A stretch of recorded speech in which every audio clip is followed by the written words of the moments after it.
Hello, everyone. My name is Jennifer Ramirez, and I'm the founder and executive director of the nonprofit organization And Rise, where we empower women to be the ultimate versions of themselves, no matter what adversities they faced. We offer different events for women, like personal and professional development workshops, our women's empowerment events, and we also do weekly support groups for female trauma survivors. And we are also offering free counseling in Illinois right now for trauma abuse survivors. And our vision is to put millions of single mothers through college, as well as putting millions of trauma survivors through therapy so that they can heal and be that ultimate version of themselves. To learn more about And Rise and how we empower trauma survivors, please visit our website at www.womenrisechicago.org. We believe in education and authentic storytelling here. So I'm super, super excited to introduce you to relationship coach and speech language pathologist, Siris Rivas. Hello, Siris. Welcome. Hi, thanks for having me. Thank you so much for being here with me today. I really appreciate it. So I would love for you to tell our audience a little bit about yourself and your experiences with trauma. Yeah, so hi, yes, I'm Siris Rivas, and my company is Empowering Light Language, LLC, and I have been a speech language pathologist for about 15 years. And part of what that looks like is it actually technically makes me a communication specialist.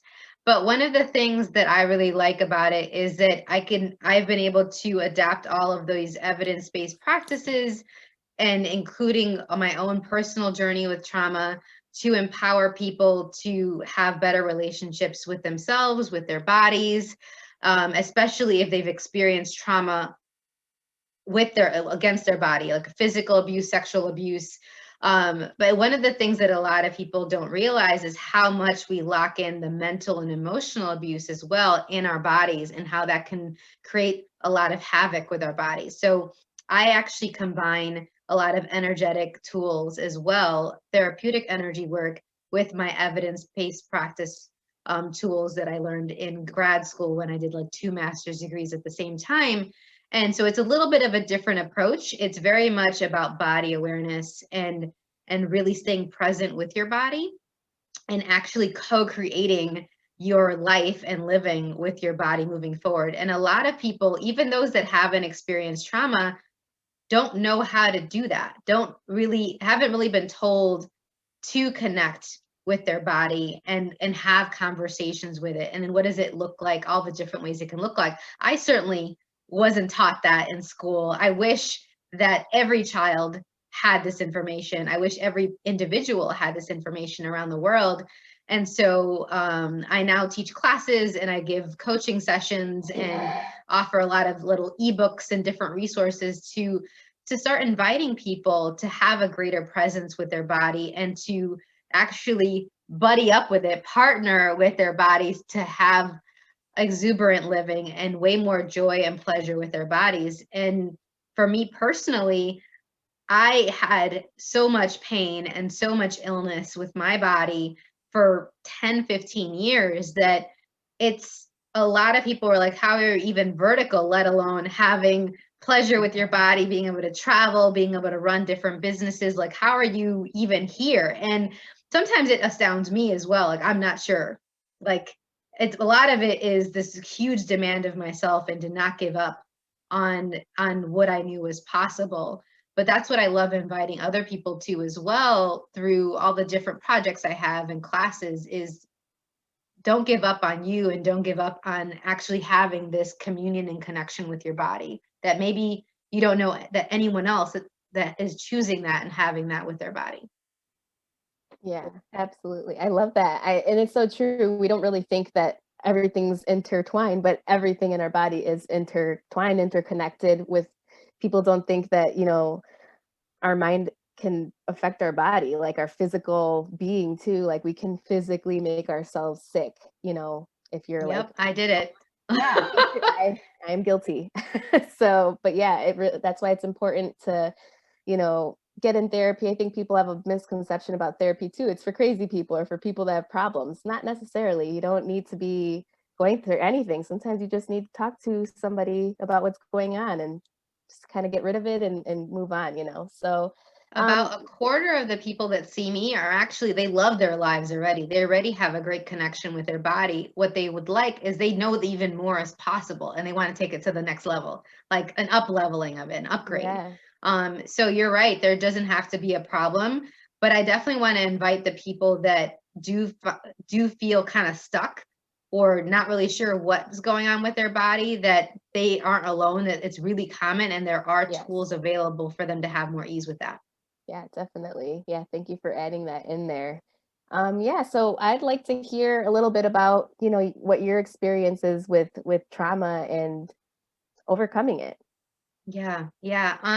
So I've been hit by a car multiple times. Like most of the time I was inside the car, inside a car when I was hit by another car. Oh But my one God. time I was walking, just crossing the pedestrian, in a crosswalk. I had the light, the little man was lighting up and somebody hit me and then drove off. It was a hit and run. And so they messed up my knees. I've had, knee pain, back pain, hand pain, neck pain, chronic migraines, and then a lot of that created a lot of anxiety and depression. And so I had that, and I was taking medication for that for a while.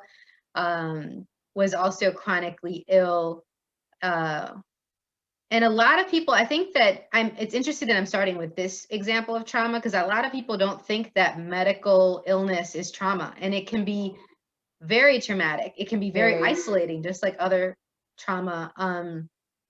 You feel completely different. You feel alone. You feel like there's a lot of things that you can't do that you really want to do as a part of your life. And what if that wasn't a limitation? And I also had chronic, all kinds of infections from respiratory to other ones.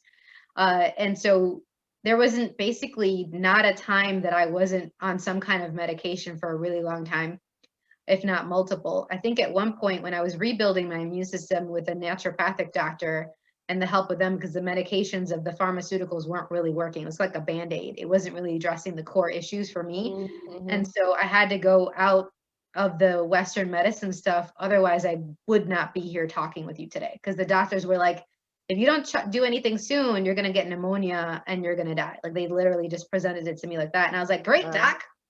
You got some tools for me? Because I've been trying this, and this that you've been telling me.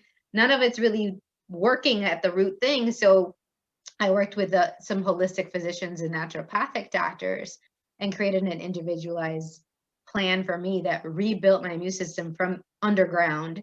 And at one point, it was like 18 different supplements and tinctures and diet changes and all these different things. And then now I don't need any of that. And I take some activators and things, but I don't have the pain. I don't have any of that stuff that I had before. I'm never sick. So very, very grateful that that's been able to show up. And that's not what most people think is possible. They think if I've had this trauma, it's going to be a part of my life for the rest of my life. And I invite you to consider that maybe it doesn't have to be.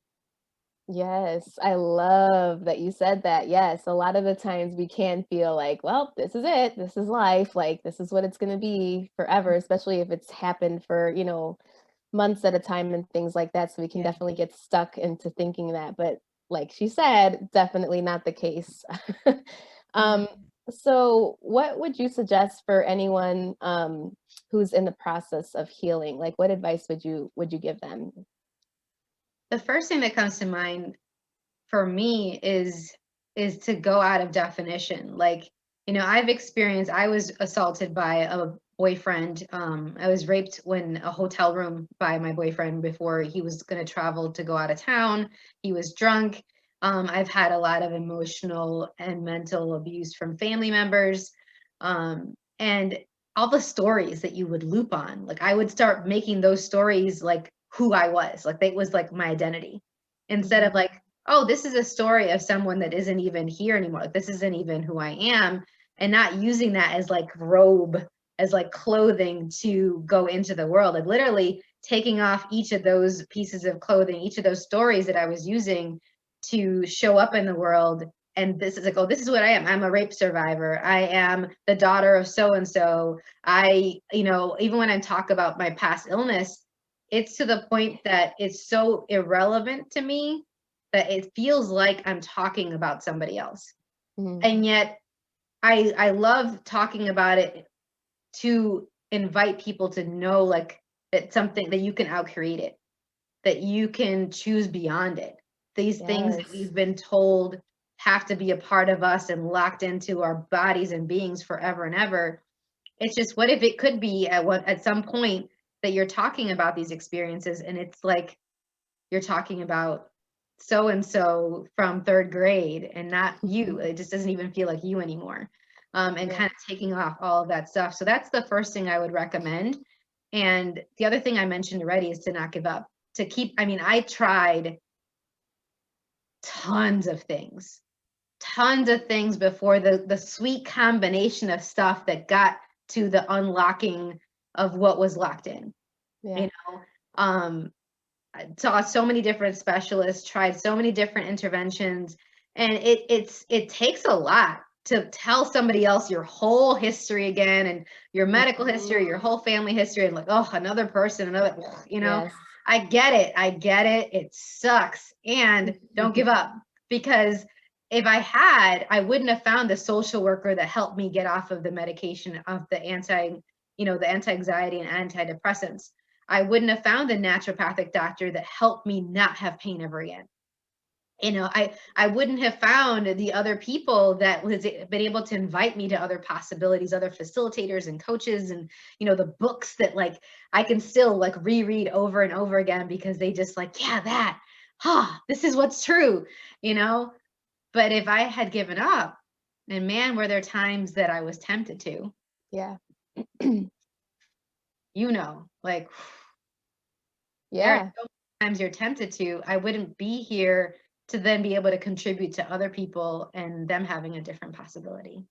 I love it. And I actually want to go back to your point, because I've heard this from a lot of different women, that they can't find the right therapist. Why even bother going anymore? Because everybody I find is just they don't work out for me. I don't like them, or we didn't vibe, whatever the That case is. chemistry, yeah. Yes, which I do understand. You have to obviously feel comfortable with that person, but back to your point, don't give up. Keep looking for somebody else, because when you find that right person, that's the person that's meant to be there. That's the person, that you've been waiting for. That's the person that's going to guide you in the way that you need to be guided. So definitely just keep looking. And if anybody needs help with anything like that, finding people, and Rise helps with that too. So just feel free to reach out to us. So, I have one more question for you.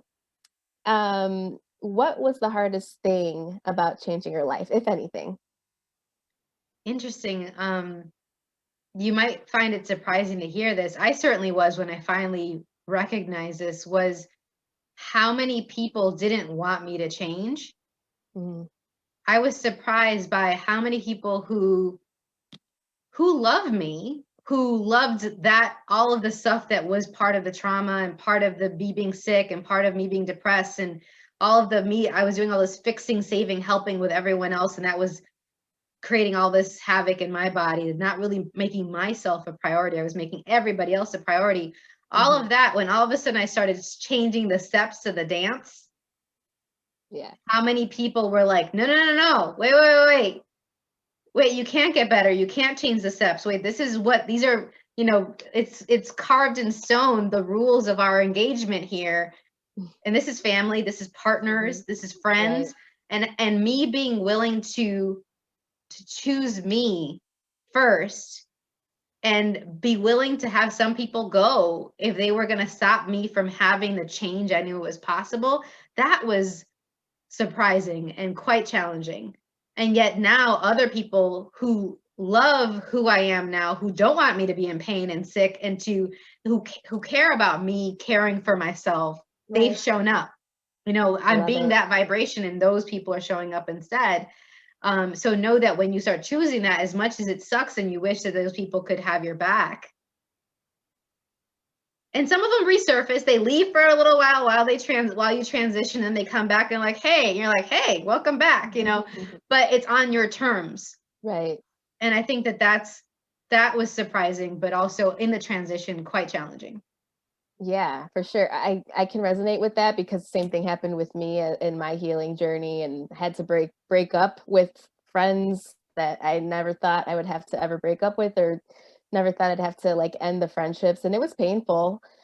However, now that I'm here today, I know that it was necessary because they weren't contributing to my growth. They were actually holding me back. As much as I love them, and as much as I do think that they had the best intentions, I don't think they intentionally were trying to, take me down, but they were still in a different mindset as I was growing. So I kind of knew I had to, you know, kind of leave them behind for a little bit. And I don't think I'll leave them behind forever. You never know. Like you said, we might, join forces again, or we might not. But, I just kind of let God, honestly. I just let him pick and choose who he wants in my life. I mean, obviously I'm in control of that too, but yeah. So thank you so much for sharing that, because that is tough. And I do think that that's part of the healing journey, and something that people don't really expect, I guess, that might happen, or it probably will happen, that people are Well, going that's to part be. of the taking off those different pieces is like, I had to Yeah. let go. I'm going to be this, some of my identity was being a good friend